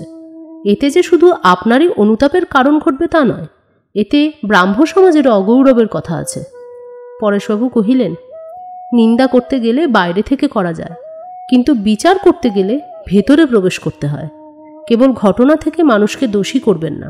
হারানবাবু কহিলেন, ঘটনা শুধু ঘটে না, তাকে আপনারা ভেতর থেকেই ঘটিয়ে তুলেছেন। আপনি এমন সব লোককে পরিবারের মধ্যে আত্মীয়ভাবে টানছেন যারা আপনার পরিবারকে আপনার আত্মীয় সমাজ থেকে দূরে নিয়ে যেতে চায়। দূরেই তো নিয়ে গেল, সে কি আপনি দেখতে পাচ্ছেন না? পরেশবাবু একটু বিরক্ত হইয়া কহিলেন, আপনার সঙ্গে আমার দেখবার প্রণালী মেলে না। হারানবাবু কহিলেন, আপনার না মিলতে পারে, কিন্তু আমি সুচরিতাকেই সাক্ষী মানছি। উনিই সত্যি করে বলুন দেখি, ললিতার সঙ্গে বিনয়ের যে সম্বন্ধ দাঁড়িয়েছে সে কি শুধু বাইরের সম্বন্ধ? তাদের অন্তরকে কখনোই স্পর্শ করেনি? না সুচরিতা, তুমি চলে গেলে হবে না, এ কথার উত্তর দিতে হবে, এ গুরুতর কথা। সুচরিতা কঠোর হইয়া কহিল, যতই গুরুতর হোক, এ কথায় আপনার কোনো অধিকার নেই। হারানবাবু কহিলেন, অধিকার না থাকলে আমি যে শুধু চুপ করে থাকতুম তা নয়, চিন্তাও করতুম না। সমাজকে তোমরা গ্রাহ্য না করতে পারো, কিন্তু যতদিন সমাজে আছো ততদিন সমাজ তোমাদের বিচার করতে বাধ্য। ললিতা ঝড়ের মতন ঘরে প্রবেশ করিয়া কহিল, সমাজ যদি আপনাকেই বিচারক পদে নিযুক্ত করে থাকেন তবে এই সমাজ থেকে নির্বাসনই আমাদের পক্ষে শ্রেয়। হারানবাবু চৌকি হইতে উঠিয়া দাঁড়াইয়া কহিলেন, ললিতা, তুমি এসেছ, আমি খুশি হয়েছি। তোমার সম্বন্ধে যা নালিশ তোমার সামনেই তার বিচার হওয়া উচিত। ক্রোধে সুচরিতার মুখ চক্ষু প্রদীপ্ত হইয়া উঠিল। সে কহিল, হারানবাবু, আপনার ঘরে গিয়ে আপনার বিচারশালা আহ্বান করুন। গৃহস্থের ঘরের মধ্যে চড়ে তাদের অপমান করবেন, আপনার এ অধিকার আমরা কোনো মতেই মানব না। আয় ভাই ললিতা। ললিতা এক পা নড়িল না, কহিল, না দিদি, আমি পালাবো না। পানুবাবু যা কিছু বলবার আছে সব আমি শুনে যেতে চাই। বলুন, কি বলবেন বলুন। হারানবাবু থমকিয়া গেলেন। পরেশবাবু কহিলেন, মা ললিতা, আজ সুচরিতা আমাদের বাড়ি থেকে যাবে। আজ সকালে আমি কোনো রকম অশান্তি ঘটতে দিতে পারবো না। হারানবাবু, আমাদের যতই অপরাধ থাক তবু আজকের মতো আমাদের মাপ করতে হবে। হারানবাবু চুপ করিয়া গম্ভীর হইয়া বসিয়া রহিলেন। সুচরিতা যতই তাহাকে বর্জন করিতেছিল, সুচরিতাকে ধরিয়া রাখিবার জেদ ততই তাহার বাড়িয়া উঠিতেছিল। তাহার ধ্রুব বিশ্বাস ছিল, অসামান্য নৈতিক জোরের দ্বারা তিনি নিশ্চয়ই জিতবেন। এখনও তিনি যে হাল ছাড়িয়া দিয়াছেন তাহা নহে, কিন্তু মাসির সঙ্গে সুচরিতা অন্য বাড়িতে গেলে সেখানে তাহার শক্তি প্রতিহত হইতে থাকিবে, এই আশঙ্কায় তাহার মন ক্ষুব্ধ ছিল। এই জন্য আজ তাহার ব্রহ্মাস্ত্রগুলিকে শান দিয়া আনিয়াছিলেন। কোনো মতে আজ সকালবেলাকার মধ্যে খুব কড়া রকম করিয়া বোঝাপড়া করিয়া লইতে তিনি প্রস্তুত ছিলেন। আজ সমস্ত সংকোচ তিনি দূর করিয়াই আসিয়াছিলেন। কিন্তু অপরপক্ষেও যে এমন করিয়া সংকোচ দূর করিতে পারে, ললিতা সুচরিতাও যে হঠাৎ তুন হইতে অস্ত্র বাহির করিয়া দাঁড়াইবে, তাহা তিনি কল্পনাও করেন নাই। তিনি জানিতেন তাহার নৈতিক অগ্নিবাণ যখন তিনি মহাতেজে নিক্ষেপ করিতে থাকিবেন, অপরপক্ষের মাথা একেবারে হেঁট হইয়া যাইবে। ঠিক তেমনটি হইল না। অবসরও চলিয়া গেল। কিন্তু হারানবাবু হার মানিবেন না। তিনি মনে মনে কহিলেন, সত্যের জয় হইবেই, অর্থাৎ হারানবাবুর জয় হইবেই। কিন্তু জয় তো শুধু শুধু হয় না, লড়াই করিতে হইবে। হারানবাবু কোমর বাঁধিয়া রণক্ষেত্রে প্রবেশ করিলেন। সুচরিতা কহিল, মাসি, আজ আমি সকলের সঙ্গে একসঙ্গে খাব, তুমি কিছু মনে করলে চলবে না। হরিমোহিনী চুপ করিয়া রহিলেন। তিনি মনে মনে স্থির করিয়াছিলেন, সুচরিতা সম্পূর্ণই তাহার হইয়াছে। বিশেষত নিজের সম্পত্তির জোরে স্বাধীন হইয়া সে স্বতন্ত্র ঘর করিতে চলিয়াছে। এখন হরিমোহিনীকে আর কোনো সংকোচ করিতে হইবে না। 16 আনা নিজের মতন করিয়া চলিতে পারিবেন। তাই আজ যখন সুচরিতা সুচিতা বিসর্জন করিয়া আবার সকলের সঙ্গে একত্রে অন্নগ্রহণ করিবার প্রস্তাব করিল, তখন তাহার ভালো লাগিল না। তিনি চুপ করিয়া রহিলেন। সুচরিতা তাহার মনের ভাব বুঝিয়া কহিল, আমি তোমাকে নিশ্চয়ই বলছি, এতে ঠাকুর খুশি হবেন। সেই আমার অন্তর্যামী ঠাকুর আমাকে সকলের সঙ্গে আজ একসঙ্গে খেতে বলে দিয়েছেন। তার কথা না মানলে তিনি রাগ করবেন। তার রাগকে আমি তোমার রাগের চেয়ে বেশি ভয় করি। যতদিন সুচরিতা বরদা সুন্দরীর কাছে অপমানিত হইতেছিলেন, ততদিন সুচরিতা তাহার অপমানের অংশ লইবার জন্য তাহার আচার গ্রহণ করিয়াছিল, এবং আজ সেই অপমান হইতে যখন নিষ্কৃতির দিন উপস্থিত হইল, তখন সুচরিতা যে আচার সম্বন্ধে স্বাধীন হইতে দ্বিধাবোধ করিবে না, হরিমোহিনী তাহা ঠিক বুঝিতে পারেন নাই। হরিমোহিনী সুচরিতাকে সম্পূর্ণ বুঝিয়া লন নাই। বোঝাও তাহার পক্ষে শক্ত ছিল। হরিমোহিনী সুচরিতাকে স্পষ্ট করিয়া নিষেধ করিলেন না, কিন্তু মনে মনে রাগ করিলেন। ভাবিতে লাগিলেন, মাগো, মানুষের ইহাতে যে কেমন করিয়া প্রবৃত্তি হইতে পারে তাহা আমি ভাবিয়া পাই না। ব্রাহ্মণের ঘরে তো জন্ম বটে। খানিকক্ষণ চুপ করিয়া থাকিয়া কহিলেন, একটা কথা বলি বাছা, যা করো তা করো, তোমাদের এই বেহারাটার হাতে জল খেও না। সুচরিতা কহিল, কেন মাসি? ওই রামদিন বেহারাই তো তার নিজের গরু দুইয়ে তোমাকে দুধ দিয়ে যায়। হরিমোহিনী দুই চক্ষু বিস্ফারিত করিয়া কহিলেন, অবাক করলি, দুধ আর জল এক হলো? সুচরিতা হাসিয়া কহিল, আচ্ছা মাসি, রামদিনের ছোঁয়া জল আজ আমি খাবো না, কিন্তু সতীশকে যদি তুমি বারণ করো তবে সে ঠিক তার উল্টো কাজটি করবে। হরিমোহিনী কহিলেন, সতীশের কথা আলাদা। হরিমোহিনী জানিতেন পুরুষ মানুষের সম্বন্ধে নিয়ম সংযমের ত্রুটি মাপ করিতেই হয়। হারানবাবু রণক্ষেত্রে প্রবেশ করিলেন। আজ প্রায় 15 দিন হইয়া গিয়াছে ললিতা স্টিমারে করিয়া বিনয়ের সঙ্গে আসিয়াছে। কথা 2-1 জনের কানে গিয়াছে এবং অল্প অল্প ব্যপ্ত হইবারও চেষ্টা করিতেছে, কিন্তু সম্প্রতি 2 দিনের মধ্যেই এই সংবাদ শুকনো খড়ে আগুন লাগার মতন ছড়াইয়া পড়িয়াছে। ব্রাহ্ম পরিবারের ধর্মনৈতিক জীবনের প্রতি লক্ষ্য রাখিয়া এই প্রকারের কদাচারকে যে দমন করা কর্তব্য, হারানবাবু তাহা অনেককেই বুঝাইয়াছেন। এসব কথা বুঝাইতেও বেশি কষ্ট পাইতে হয় না। যখন আমরা সত্যের অনুরোধে, কর্তব্যের অনুরোধে পরের স্খলন হইয়া ঘৃণা প্রকাশ ও দণ্ডবিধান করিতে উদ্যত হই, তখন সত্যের ও কর্তব্যের অনুরোধ রক্ষা করা আমাদের পক্ষে অত্যন্ত ক্লেশকর হয় না। এই জন্য ব্রাহ্ম সমাজে হারানবাবু যখন অপ্রিয় সত্য ঘোষণা ও কঠোর কর্তব্য সাধন করিতে প্রবৃত্ত হইলেন, তখন এত বড় অপ্রিয়তা ও কঠোরতার ভয়ে তাহার সঙ্গে উৎসাহের সহিত যোগ দিতে অধিকাংশ লোক পরাঙ্গমুখ হইল না। ব্রাহ্ম সমাজের হিতৈষী লোকেরা গাড়ি পালকি ভাড়া করিয়া পরস্পরের বাড়ি গিয়া বলিয়া আসিলেন, আজকাল যখন এমন করিয়া ঘটনা ঘটিতে আরম্ভ করিয়াছে, তখন ব্রাহ্ম সমাজের ভবিষ্যৎ অত্যন্ত অন্ধকারাচ্ছন্ন। সেই সঙ্গে সুচরিতা যে হিন্দু হইয়াছে এবং হিন্দু মাসির ঘরে আশ্রয় লইয়া যাগযজ্ঞ তপজপ ও ঠাকুর সেবা লইয়া দিনযাপন করিতেছে, এ কথাও পল্লবিত হইয়া উঠিতে লাগিল। অনেক দিন হইতে ললিতার মনে একটা লড়াই চলিতেছিল। সে প্রতি রাত্রে শুইতে যাইবার আগে বলিতেছিল, কখনোই আমি হার মানিব না, এবং প্রতিদিন ঘুম ভাঙিয়া বিছানায় বসিয়া বলিয়াছে, কোনো মতেই আমি হার মানিব না। এই যে বিনয়ের চিন্তা তাহার সমস্ত মনকে অধিকার করিয়া বসিয়াছে, বিনয় নিচের ঘরে বসিয়া কথা কহিতেছে জানিতে পারিলে তাহার হৃৎপিণ্ডের রক্ত উতলা হইয়া উঠিতেছে। বিনয় 2 দিন তাহার বাড়িতে না আসিলে অবরুদ্ধ অভিমানে তাহার মন নিপীড়িত হইতেছে। মাঝে মাঝে সতীশকে নানা উপলক্ষে বিনয়ের বাসায় যাইবার জন্য উৎসাহিত করিতেছে, এবং সতীশ ফিরিয়া আসিলে বিনয় কি করিতেছিল, বিনয়ের সঙ্গে কি কথা হইল, তাহার আদ্যপান্ত সংবাদ সংগ্রহ করিবার চেষ্টা করিতেছে। ইহা ললিতার পক্ষে যতই অনিবার্য হইয়া উঠিতেছে, ততই পরাভবের গ্লানিতে তাহাকে অধীর করিয়া তুলিতেছে।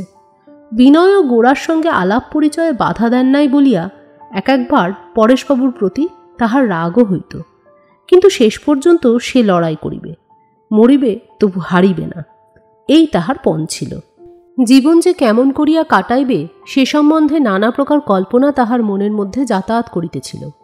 ইউরোপের লোকহিতৈষিনী রমণীদের জীবনচরিতে যে সকল কীর্তি কাহিনী সে পাঠ করিয়াছিল, সেইগুলি তাহার নিজের পক্ষে সাধ্য ও সম্ভবপর বলিয়া মনে হইতে লাগিল। একদিন সে পরেশবাবুকে গিয়া কহিল, বাবা, আমি কি কোনো মেয়ে স্কুলে শেখাবার ভার নিতে পারি নে? পরেশবাবু তাহার মেয়ের মুখের দিকে চাহিয়া দেখিলেন, ক্ষুধাতুর হৃদয়ের বেদনায় তাহার সকরুণ দুটি চক্ষু যেন কাঙাল হইয়া এই প্রশ্ন জিজ্ঞাসা করিতেছে। তিনি স্নিগ্ধ স্বরে কহিলেন, কেন পারবে না মা? কিন্তু তেমন মেয়ে স্কুল কোথায়? যে সময়ের কথা হইতেছে তখন মেয়ে স্কুল বেশি ছিল না, সামান্য পাঠশালা ছিল এবং ভদ্রঘরের মেয়েরা শিক্ষয়িত্রীর কাজে তখন অগ্রসর হন নাই। ললিতা ব্যাকুল হইয়া কহিল, স্কুল নেই বাবা? পরেশবাবু কহিলেন, কই দেখি নে তো। ললিতা কহিল, আচ্ছা বাবা, মেয়ে স্কুল কি একটা করা যায় না? পরেশবাবু কহিলেন, অনেক খরচের কথা এবং অনেক লোকের সহায়তা চাই। ললিতা জানিত সৎকর্মের সংকল্প জাগাইয়া তোলাই কঠিন, কিন্তু তাহা সাধন করিবার পথেও যে এত বাধা তাহা সে পূর্বে ভাবে নাই। কিছুক্ষণ চুপ করিয়া বসিয়া থাকিয়া সে আস্তে আস্তে উঠিয়া চলিয়া গেল। তাহার এই প্রিয়তমা কন্যাটির হৃদয়ের ব্যথা কোনখানে পরেশবাবু তাহাই বসিয়া ভাবিতে লাগিলেন। বিনয়ের সম্বন্ধে হারানবাবু সেদিন যে ইঙ্গিত করিয়া গিয়াছেন তাহাও তাহার মনে পড়িল। দীর্ঘশ্বাস ফেলিয়া নিজেকে প্রশ্ন জিজ্ঞাসা করিলেন, আমি কি অবিবেচনার কাজ করিয়াছি? তাহার অন্য কোনো মেয়ে হইলে বিশেষ চিন্তার কারণ ছিল না, কিন্তু ললিতার জীবন যে ললিতার পক্ষে অত্যন্ত সত্য পদার্থ, সে তো আধা আধি কিছুই জানে না। সুখ দুঃখ তাহার পক্ষে কিছু সত্য কিছু ফাঁকি নহে। ললিতা প্রতিদিন নিজের জীবনের মধ্যে ব্যর্থ ধিক্কার বহন করিয়া বাঁচিয়া থাকিবে কেমন করিয়া? সে যে সম্মুখে কোথাও একটা প্রতিষ্ঠা, একটা মঙ্গল পরিণাম দেখিতে পাইতেছে না। এমনভাবে নিরুপায় ভাসিয়া চলিয়া যাওয়া তাহার স্বভাবসিদ্ধ নহে। সেই দিনই মধ্যাহ্নে ললিতা সুচরিতার বাড়ি আসিয়া উপস্থিত হইল। ঘরে গৃহসজ্জা বিশেষ কিছু নাই। মেঝের ওপর একটা ঘরজোড়া শতরঞ্চ, তাহারই একদিকে সুচরিতার বিছানা পাতা ও অন্যদিকে হরিমোহিনীর বিছানা। হরিমোহিনী খাটে সন্না বলিয়া সুচরিতাও তাহার সঙ্গে এক ঘরে নিচে বিছানা করিয়া শুইতেছে। দেয়ালে পরেশবাবুর একখানা ছবি টাঙানো। পাশের একটি ছোট ঘরে সতীশের খাট পড়িয়াছে এবং একধারে একটি ছোট টেবিলের উপর দোয়াত কলম পাতা বই স্লেট বিশৃঙ্খলভাবে ছড়ানো রহিয়াছে। সতীশ স্কুলে গিয়াছে, বাড়ি নিস্তব্ধ। আহারান্তে হরিমোহিনী তাহার মাদুরের ওপর শুইয়া নিদ্রার উপক্রম করিতেছেন এবং সুচরিতা পিঠে মুক্ত চুল মেলিয়া দিয়া শতরঞ্চে বসিয়া কোলের উপর বালিশ লইয়া এক মনে কি পড়িতেছে। সম্মুখে আরও কয়খানি বই পড়িয়া আছে। ললিতাকে হঠাৎ ঘরে ঢুকিতে দেখিয়া সুচরিতা যেন লজ্জিত হইয়া প্রথমটা বই বন্ধ করিল। পরক্ষণে লজ্জার দ্বারাই লজ্জাকে দমন করিয়া বই যেমন ছিল তেমনই রাখিল। এই বইগুলি গোরার রচনাবলী। হরিমোহিনী উঠিয়া বসিয়া কহিলেন, এসো এসো মা, ললিতা এসো। তোমাদের বাড়ি ছেড়ে সুচরিতার মনের মধ্যে কেমন করছে সে আমি জানি। ওর মন খারাপ হলেই ওই বইগুলো নিয়ে পড়তে বসে। এখনই আমি শুয়ে শুয়ে ভাবছিলুম তোমরা কেউ এলে ভালো হয়, অমনি তুমি এসে পড়েছ। অনেকদিন বাঁচবে মা। ললিতার মনে যে কথাটি ছিল সুচরিতার কাছে বসিয়া সে একেবারেই তাহা আরম্ভ করিয়া দিল। সে কহিল, সুচিদিদি, আমাদের পাড়ায় মেয়েদের জন্য যদি একটা স্কুল করা যায় তাহলে কেমন হয়? হরিমোহিনী অবাক হইয়া কহিলেন, শোনো একবার কথা, তোমরা স্কুল করবে কি? সুচরিতা কহিল, কেমন করে করা যাবে বল? কে আমাদের সাহায্য করবে? বাবাকে বলেছিস কি? ললিতা কহিল, আমরা দুজনে তো পড়াতে পারবো, হয়তো বড়দিদিও রাজি হবে। সুচরিতা কহিল, শুধু পড়ানো নিয়ে তো কথা নয়, কিরকম করে স্কুলের কাজ চালাতে হবে তার সব নিয়ম বেঁধে দেওয়া চাই। বাড়ি ঠিক করতে হবে, ছাত্রী সংগ্রহ করতে হবে, খরচ জোগাতে হবে। আমরা দুজন মেয়ে মানুষ এর কি করতে পারি? ললিতা কহিল, দিদি, ও কথা বললে চলবে না। মেয়ে মানুষ হয়ে জন্মেছি বলেই কি নিজের মনখানাকে নিয়ে ঘরের মধ্যে পড়ে আছাড় খেতে থাকবো? পৃথিবীর কোনো কাজেই লাগবো না? ললিতার কথাটার মধ্যে যে বেদনা ছিল সুচরিতার বুকের মধ্যে গিয়া তাহা বাজিয়া উঠিল। সে কোনো উত্তর না করিয়া ভাবিতে লাগিল। ললিতা কহিল, পাড়ায় তো অনেক মেয়ে আছে, আমরা যদি তাদের এমনি পড়াতে চাই বাপ মারা তো খুশি হবে। তাদের যে কজনকে পাই তোমার এই বাড়িতে এনে পড়ালেই হবে, এতে খরচ কিসের? এই বাড়িতে রাজ্যের অপরিচিত ঘরের মেয়ে জড়ো করিয়া পড়াইবার প্রস্তাবে হরিমোহিনী উদ্বিগ্ন হইয়া উঠিলেন।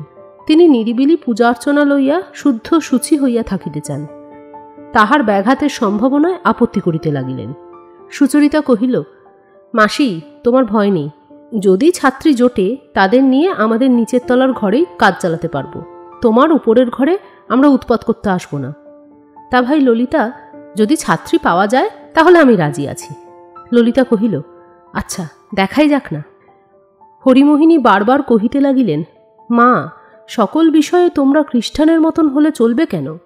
গৃহস্থ ঘরের মেয়ে স্কুলে পড়ায়, এ তো বাপের জন্মে শুনিনি। পরেশবাবুর ছাতের উপর হইতে আশপাশের বাড়ির ছাতে মেয়েদের মধ্যে আলাপ পরিচয় চলিত। এই পরিচয়ের একটা মস্ত কণ্টক ছিল। পাশের বাড়ির মেয়েরা এ বাড়ির মেয়েদের এত বয়সে এখনও বিবাহ হইল না বলিয়া প্রায়ই প্রশ্ন এবং বিস্ময় প্রকাশ করিত। ললিতা এই কারণে এই ছাতের আলাপে পারতপক্ষে যোগ দিত না। এই ছাতে ছাতে বন্ধুত্ব বিস্তারে লাবণ্যই ছিল সকলের চেয়ে উৎসাহী। অন্য বাড়ির সাংসারিক ইতিবৃত্ত সম্বন্ধে তাহার কৌতূহলের সীমা ছিল না। তাহার প্রতিবেশীদের দৈনিক জীবনযাত্রার প্রধান ও অপ্রধান অনেক বিষয়ই দূর হইতে বায়ুযোগে তাহার নিকট আলোচিত হইত। চিরুনি হস্তে কেশ সংস্কার করিতে করিতে মুক্ত আকাশতলে প্রায়ই তার অপরাহ্ন সভা জমিত। ললিতা তাহার সংকল্পিত মেয়ে স্কুলের ছাত্রী সংগ্রহের ভার লাবণ্যের ওপর অর্পণ করিল। লাবণ্য ছাতে ছাতে যখন এই প্রস্তাব ঘোষণা করিয়া দিল, তখন অনেক মেয়েই উৎসাহিত হইয়া উঠিল। ললিতা খুশি হইয়া সুচরিতার বাড়ির একতলার ঘর ঝাঁটি দিয়া ধুইয়া সাজাইয়া প্রস্তুত করিতে লাগিল। কিন্তু তাহার স্কুল ঘর শূন্যই রহিয়া গেল। বাড়ির কর্তারা তাহাদের মেয়েদের ভুলাইয়া পড়াইবার ছলে ব্রাহ্মবাড়িতে লইয়া যাইবার প্রস্তাবে অত্যন্ত ক্রুদ্ধ হইয়া উঠিলেন। এমনকি এই উপলক্ষেই যখন তাহারা জানিতে পারিলেন পরেশবাবুর মেয়েদের সঙ্গে তাহাদের মেয়েদের আলাপ চলে, তখন তাহাতে বাধা দেওয়ায় তাহারা কর্তব্যবোধ করিলেন। তাহাদের মেয়েদের ছাতে ওঠা বন্ধ হইবার জো হইল এবং ব্রাহ্ম প্রতিবেশীর মেয়েদের সাধু সংকল্পের প্রতি তাহারা সাধু ভাষা প্রয়োগ করিলেন না। বেচারা লাবণ্য যথাসময়ে চিরুনি হাতে ছাতে উঠিয়া দেখে পার্শ্ববর্তী ছাদগুলিতে নবীনাদের পরিবর্তে প্রবীণাদের সমাগম হইতেছে এবং তাহাদের একজনের নিকট হইতেও সে সাধুর সম্ভাষণ লাভ করিল না। ললিতা ইহাতেও ক্ষান্ত হইল না। সে কহিল, অনেক গরিব ব্রাহ্ম মেয়েদের বেথুন স্কুলে গিয়া পড়া দুঃসাধ্য, তাহাদের পড়াইবার ভার লইলে উপকার হইতে পারিবে। এইরূপ ছাত্রী সন্ধানে সে নিজেও লাগিল, সুধীরকেও লাগাইয়া দিল। সেকালে পরেশবাবুর মেয়েদের পড়াশোনার খ্যাতি বহু দূর বিস্তৃত ছিল, এমনকি সে খ্যাতি সত্যকেও অনেক দূরে ছড়াইয়া গিয়াছিল। এজন্য ইহারা মেয়েদের বিনা বেতনে পড়াইবার ভার লইবেন শুনিয়া অনেক পিতামাতাই খুশি হইয়া উঠিলেন। প্রথমে ৫-৬টি মেয়ে লইয়া ২-৪ দিনেই ললিতার স্কুল বসিয়া গেল। পরেশবাবুর সঙ্গে এই স্কুলের কথা আলোচনা করিয়া ইহার নিয়ম বাঁধিয়া ইহার আয়োজন করিয়া সে নিজেকে এক মুহূর্ত সময় দিল না। এমনকি বৎসরের শেষে পরীক্ষা হইয়া গেল। মেয়েদের কিরূপ প্রাইজ দিতে হইবে তাহা লইয়া লাবণ্যর সঙ্গে ললিতার রীতিমতো তর্ক বাঁধিয়া গেল। ললিতা যে বইগুলোর কথা বলে লাবণ্য তাহা পছন্দ হয় না, আবার লাবণ্যর সঙ্গে ললিতার পছন্দেরও মিল হয় না। পরীক্ষা কে কে করিবে তাহা লইয়াও একটু তর্ক হইয়া গেল। লাবণ্য মোটের ওপরে যদিও হারানবাবুকে দেখিতে পারিত না, কিন্তু তাহার পাণ্ডিত্যের খ্যাতিতে সে অভিভূত ছিল। হারানবাবু তাহাদের বিদ্যালয়ের পরীক্ষা অথবা শিক্ষা অথবা কোনো একটা কাজে নিযুক্ত থাকিলে সেটা যে বিশেষ গৌরবের বিষয় হইবে এ বিষয়ে তাহার সন্দেহমাত্র ছিল না। কিন্তু ললিতা কথাটাকে একেবারেই উড়াইয়া দিল। হারানবাবুর সঙ্গে তাহাদের এই বিদ্যালয়ের কোনো প্রকার সম্বন্ধই থাকিতে পারে না। ২-৩ দিনের মধ্যেই তাহার ছাত্রীর দল কমিতে কমিতে ক্লাস শূন্য হইয়া গেল। ললিতা তাহার নির্জন ক্লাসে বসিয়া পদশব্দ শুনিবা মাত্র ছাত্রী সম্ভাবনায় সচকিত হইয়া ওঠে, কিন্তু কেহই আসে না। এমন করিয়া ২ প্রহর যখন কাটিয়া গেল, তখন সে বুঝিল একটা কিছু গোল হইয়াছে। নিকটে যে ছাত্রীটি ছিল ললিতা তাহার বাড়িতে গেল। ছাত্রী কাঁদো কাঁদো হইয়া কহিল, মা আমাকে যেতে দিচ্ছে না। মা কহিলেন, অসুবিধা হয়। অসুবিধা যে কি তাহা স্পষ্ট বোঝা গেল না। ললিতা অভিমানিনী মেয়ে, সে অন্য পক্ষের অনিচ্ছার লেশমাত্র লক্ষণ দেখিলে জেদ করিতে বা কারণ জিজ্ঞাসা করিতে পারেই না। যদি অসুবিধা হয় তাহলে কাজ কি? ললিতা ইহার পর যে বাড়িতে গেল সেখানে স্পষ্ট কথাই শুনিতে পাইল। তাহারা কহিল, সুচরিতা আজকাল হিন্দু হইয়াছে, সে জাত মানে, তাহার বাড়িতে ঠাকুর পূজা হয় ইত্যাদি। ললিতা কহিল, সেজন্য যদি আপত্তি থাকে তবে না হয় আমাদের বাড়িতে স্কুল বসবে। কিন্তু ইহাতেও আপত্তির খণ্ডন হইল না। আরও একটা কিছু বাকি আছে। ললিতা অন্য বাড়িতে না গিয়া সুধীরকে ডাকাইয়া পাঠাইল। জিজ্ঞাসা করিল, সুধীর, কি হয়েছে সত্য করে বলো তো। সুধীর কহিল, পানুবাবু তোমাদের এই স্কুলের বিরুদ্ধে উঠে পড়ে লেগেছেন। ললিতা জিজ্ঞাসা করিল, কেন, দিদির বাড়িতে ঠাকুর পুজো হয় বলে? সুধীর কহিল, শুধু তাই নয়। ললিতা অধীর হইয়া কহিল, আর কি, বলোই না। সুধীর কহিল, সে অনেক কথা। ললিতা কহিল, আমারও অপরাধ আছে বুঝি? সুধীর চুপ করিয়া রহিল। ললিতা মুখ লাল করিয়া বলিল, এ আমার সেই স্টিমার যাত্রার শাস্তি। যদি অবিবেচনার কাজ করেই থাকি, তবে ভালো কাজ করে প্রায়শ্চিত্ত করার পথ আমাদের সমাজে একেবারেই বন্ধ বুঝি? আমার পক্ষে সমস্ত শুভকর্ম এ সমাজে নিষিদ্ধ। আমার এবং আমাদের সমাজের আধ্যাত্মিক উন্নতির এই প্রণালী তোমরা ঠিক করেছ। সুধীর কথাটাকে একটু নরম করিবার জন্য কহিল, ঠিক সেজন্য নয়। বিনয়বাবুরা পাছে ক্রমে এই বিদ্যালয়ের সঙ্গে জড়িত হইয়া পড়েন, ওরা সেই ভয় করেন। ললিতা একেবারে আগুন হইয়া কহিল, সে ভয় না সে ভাগ্য? যোগ্যতায় বিনয়বাবুর সঙ্গে তুলনা হয় এমন লোক এদের মধ্যে কজন আছে? সুধীর ললিতার রাগ দেখিয়া সংকুচিত হইয়া কহিল, সে তো ঠিক কথা, কিন্তু বিনয়বাবু তো। ললিতা, ব্রাহ্ম সমাজের লোক নন, সেই জন্য ব্রাহ্ম সমাজ তাকে দণ্ড দেবেন এমন সমাজের জন্য আমি গৌরব বোধ করিনি। ছাত্রীদের সম্পূর্ণ তিরোধান দেখিয়া সুচরিতা ব্যাপারখানা কি এবং কাহার দ্বারা ঘটিতেছে তাহা বুঝিতে পারিয়াছিল। সে এ সম্বন্ধে কোনো কথাটি না কহিয়া উপরের ঘরে সতীশকে তাহার আসন্ন পরীক্ষার জন্য প্রস্তুত করিতেছিল। সুধীরের সঙ্গে কথা কহিয়া ললিতা সুচরিতার কাছে গেল, কহিল, শুনেছ? সুচরিতা একটু হাসিয়া কহিল, শুনিনি, কিন্তু সব বুঝেছি। ললিতা কহিল, এসব কি সহ্য করতে হবে? সুচরিতা ললিতার হাত ধরিয়া কহিল, সহ্য করাতে কোনো অপমান নেই। বাবা কেমন করে সব সহ্য করেন দেখেছিস তো? ললিতা কহিল, কিন্তু সুচিদিদি, আমার অনেক সময় মনে হয় সহ্য করার দ্বারা অন্যায়কে যেন স্বীকার করে নেওয়া হয়। অন্যায়কে সহ্য না করাই হচ্ছে তার প্রতি উচিত ব্যবহার। সুচরিতা কহিল, তুই কি করতে চাস ভাই বল। ললিতা কহিল, তা আমি কিচ্ছু ভাবিনি, আমি কি করতে পারি তাও জানি নে, কিন্তু একটা কিছু করতেই হবে। আমাদের মতন মেয়ে মানুষের সঙ্গে এমন নিজভাবে যারা লেগেছে, তারা নিজেদের যতই বড় লোক মনে করুক, তারা কাপুরুষ, কিন্তু তাদের কাছে আমি কোনো মতেই হার মানব না, কোনো মতেই না। এতে তারা যা করতে পারে করুক। বলিয়া ললিতা মাটিতে পদাঘাত করিল। সুচরিতা কোনো উত্তর না করিয়া ধীরে ধীরে ললিতার হাতের ওপর হাত বুলাইতে লাগিল। কিছুক্ষণ পরে কহিল, ললিতা ভাই, একবার বাবার সঙ্গে কথা কয়ে দেখ। ললিতা উঠিয়া দাঁড়াইয়া কহিল, আমি এখনই তার কাছে যাচ্ছি। ললিতা তাহাদের বাড়ির দ্বারের কাছে আসিয়া দেখিল নতশিরে বিনয় বাহির হইয়া আসিতেছে। ললিতাকে দেখিয়া বিনয় মুহূর্তের জন্য থমকিয়া দাঁড়াইল। ললিতার সঙ্গে দু একটা কথা কহিয়া লইবে কিনা সে সম্বন্ধে তাহার মনে একটা বিতর্ক উপস্থিত হইল, কিন্তু আত্মসংবরণ করিয়া ললিতার মুখের দিকে না চাহিয়া তাহাকে নমস্কার করিল ও মাথা হেঁট করিয়াই চলিয়া গেল। ললিতাকে যেন অগ্নিতত্ত্ব শেলে বিদ্ধ করিল। সে দ্রুত পদে বাড়িতে প্রবেশ করিয়াই একেবারে তাহার ঘরে গেল। তাহার মা তখন টেবিলের ওপরে একটা লম্বা সরু খাতা খুলিয়া হিসেবে মনোনিবেশ করিবার চেষ্টা করিতেছিল। ললিতার মুখ দেখিয়াই বরদাসুন্দরী মনে শঙ্কা গণিলেন। তাড়াতাড়ি হিসেবের খাতাটার মধ্যে একেবারে নিরুদ্দেশ হইয়া যাইবার প্রয়াস পাইলেন। যেন একটা কি অঙ্ক আছে, যাহা এখনই মিলাইতে না পারিলে তাহার সংসার একেবারে ছারখার হইয়া যাইবে। ললিতা চৌকি টানিয়া টেবিলের কাছে বসিল, তবু বরদাসুন্দরী মুখ তুলিলেন না। ললিতা কহিল, মা, আমি বেশিক্ষণ তোমাকে বিরক্ত করব না, একটা কথা জানতে চাই। বিনয়বাবু এসেছিলেন? বরদাসুন্দরী খাতা হইতে মুখ না তুলিয়া কহিলেন, হ্যাঁ। ললিতা, তার সঙ্গে তোমার কি কথা হলো? সে অনেক কথা।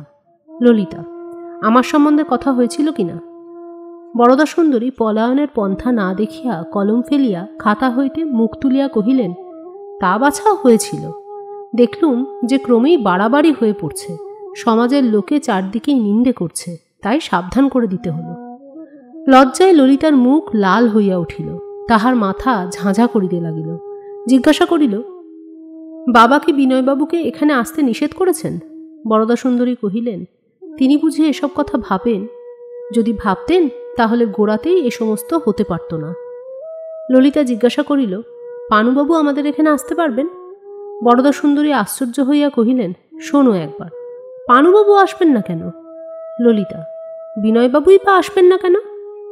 বরদা সুন্দরী পুনরায় খাতা টানিয়া লইয়া কহিলেন, ললিতা, তোর সঙ্গে আমি পারি নে বাপু। যা, এখন এখানে জ্বালাস নে, আমার অনেক কাজ আছে। ললিতা দুপুরবেলায় সুচরিতার বাড়িতে স্কুল করিতে যায়। এই অবকাশে বিনয়কে ডাকাইয়া আনিয়া বরদা সুন্দরী তাহার যাহা বক্তব্য বলিয়াছিলেন।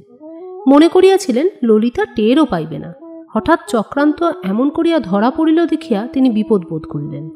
বুঝিলেন পরিণামে ইহার শান্তি নাই এবং সমাজে ইহার নিষ্পত্তি হইবে না। নিজের কাণ্ডজ্ঞানহীন স্বামীর ওপর তাহার সমস্ত রাগ গিয়া পড়িল। এই অবোধ লোকটিকে লইয়া ঘরকন্যা করা স্ত্রীলোকের পক্ষে কি বিড়ম্বনা! ললিতা হৃদয় ভরা প্রবল ঝড় বহন করিয়া লইয়া চলিয়া গেল। নিচের ঘরে বসিয়া পরেশবাবু চিঠি লিখিতেছিলেন। সেখানে গিয়াই একেবারে তাহাকে জিজ্ঞাসা করিল, বাবা, বিনয়বাবু কি আমাদের সঙ্গে মেশবার যোগ্য নন? প্রশ্ন শুনিয়াই পরেশবাবু অবস্থাটা বুঝিতে পারিলেন।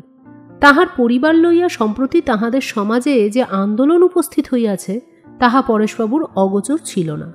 ইহা লইয়া তাহাকে যথেষ্ট চিন্তা করিতেও হইতেছে।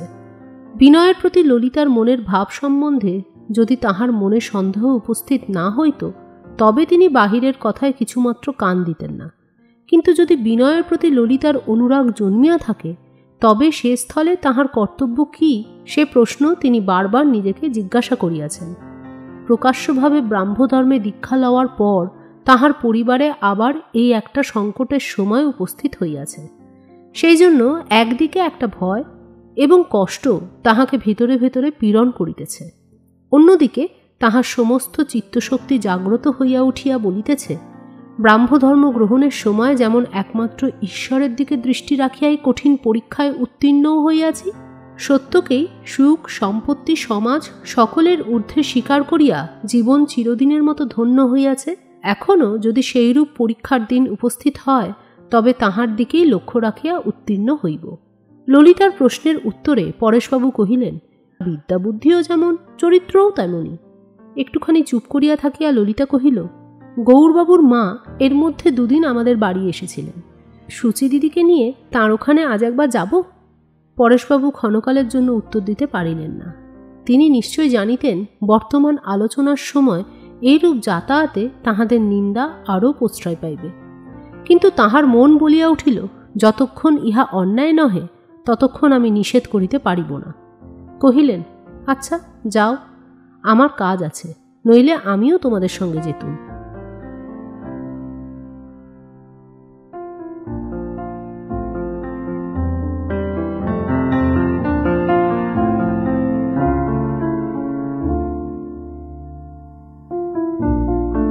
আজকের নিবেদন এখানেই শেষ করছি। কয়েকদিনের মধ্যেই নিয়ে আসব গোরার পরবর্তী পর্ব। ততদিন সুস্থ থাকুন, সঙ্গে থাকুন, শুনতে থাকুন বেঙ্গলি সাগা। আজ আসি।